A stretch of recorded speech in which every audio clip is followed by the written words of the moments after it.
വർഷങ്ങളായി അറ്റകുറ്റപ്പണികളൊന്നും നടത്താത്ത ഇരിക്കൂർ ബസ് സ്റ്റാൻഡിൽ ഇന്നു മുതൽ സ്റ്റാൻഡ് ഫീസ് നൽകില്ല എന്ന് ബസ് ജീവനക്കാർ. ഇരിട്ടി തളിപ്പറമ്പ് സംസ്ഥാന പാതയിലെ പ്രധാനപ്പെട്ട ഇരിക്കൂർ ബസ് സ്റ്റാൻഡിലെ മുൻഭാഗത്ത് ടാറിംഗ് ഇളകി കുഴിയായിരിക്കുകയാണ്. ബസ്സുകൾ സ്റ്റാൻഡിലേക്ക് കയറുകയും ഇറങ്ങുകയും ചെയ്യുന്ന ഭാഗത്താണ് 5 സ്ഥലങ്ങളിലായി ചെറുതും വലുതുമായ കുഴികൾ രൂപപ്പെട്ടിരിക്കുന്നത്. ഇരിക്കൂർ ബസ് സ്റ്റാൻഡിലെ ടാറിംഗ് തകർന്ന് കുഴിയായി. ബസ്സുകൾ ഇന്നു മുതൽ സ്റ്റാൻഡ് ഫീസ് നൽകില്ല. ഇരിക്കൂർ ഇരിട്ടി തളിപ്പറമ്പ് സംസ്ഥാന പാതയിലെ പ്രധാനപ്പെട്ട ഇരിക്കൂർ ബസ് സ്റ്റാൻഡിലെ മുൻഭാഗത്ത് ടാറിംഗ് ഇളകി കുഴിയായിരിക്കുകയാണ്. ബസ്സുകൾ സ്റ്റാൻഡിലേക്ക് കയറുകയും ഇറങ്ങുകയും ചെയ്യുന്ന ഭാഗത്ത് 5 സ്ഥലങ്ങളിലാണ് ചെറുതും വലുതുമായ കുഴികൾ ഉള്ളത്. 6 വർഷം മുൻപാണ് ഇവിടെ അറ്റകുറ്റപ്പണി നടത്തിയത്. ദിവസവും വിവിധ ഭാഗങ്ങളിൽ നിന്ന് 53 ബസ്സുകളാണ് ബസ് സ്റ്റാൻഡിൽ യാത്രക്കാരെ ഇറക്കാനും കയറ്റാനുമായി സർവീസ് നടത്തുന്നത്. കൂടാതെ 50ഓളം ഓട്ടോറിക്ഷകൾ പാർക്ക് ചെയ്ത് യാത്രക്കാരെ കയറ്റുന്നതും ബസ് സ്റ്റാൻഡിൽ വെച്ചാണ്.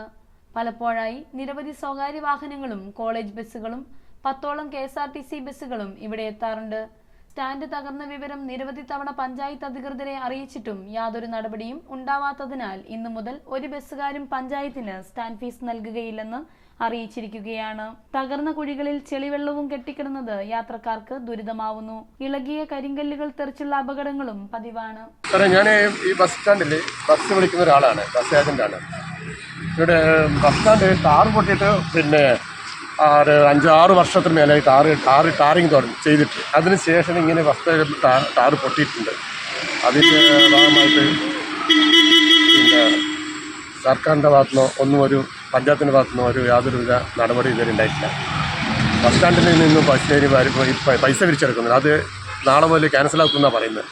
പൈസ കിട്ടണമെങ്കിൽ ബസ് സ്റ്റാൻഡ് ക്ലിയർ ആക്കണം, സ്റ്റാൻഡ് അടക്കണം, പൊട്ടിയതടക്കണം എന്നെല്ലാം പറയുന്നത്. അപ്പോൾ അതിൻ്റെ മേലക്കടത്ത് ഒന്ന് സമ്മർദ്ദം ചെലുത്തണം, അല്ലാണ്ട് ഇങ്ങനെ ആയാലും ഇവിടെ ശരിയാവില്ല.